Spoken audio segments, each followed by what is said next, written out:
Week 4 was absurd. We've got our NFL experts here to break down all of the weekend's action. Let's start with JB in Pittsburgh. The Pittsburgh Steelers sure could use Le'Veon Bell about right now, and Jerome Bettis and Franco Harris too.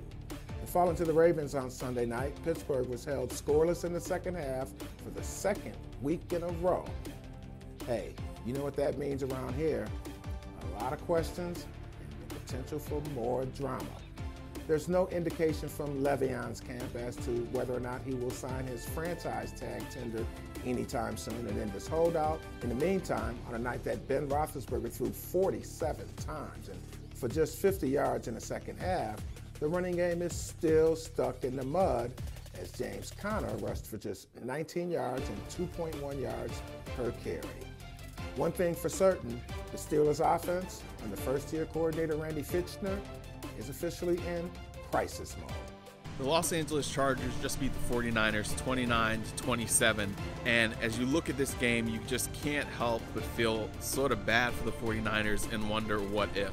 What if Jimmy Garoppolo had not blown out his knee last week? Because this team went from being a playoff team to now being a team that is going to be lucky to reach the 500 mark. And then when you look on the other side of the ball with the Chargers, they got the win. They're now 2-2. But I got to tell you, even though they've got pieces in place, they've got Phillip Rivers, they've got Melvin Gordon, they've got Keenan Allen, they do not look very impressive here. They should have been able to put away a team like the 49ers here who don't have their franchise quarterback.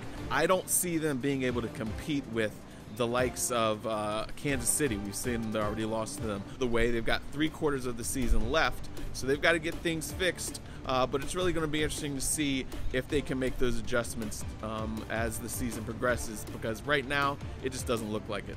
So the New England Patriots really sort of restored order in the AFC East with the commanding 38-7 victory against the Dolphins on Sunday.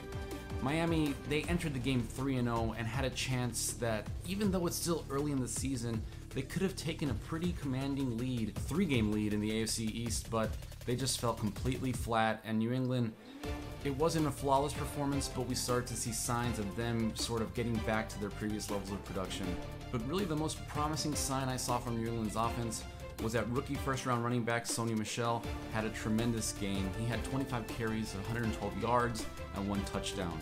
And New England typically, they use a platoon-type running backs rotation, but if Michel can show that he can stack these kind of performances consistently, not only do I think he might become the workhorse running back with the Patriots, but I could see New England, depending on the opponent they'll have that week, crafting a game plan that really focuses on a solid rushing game.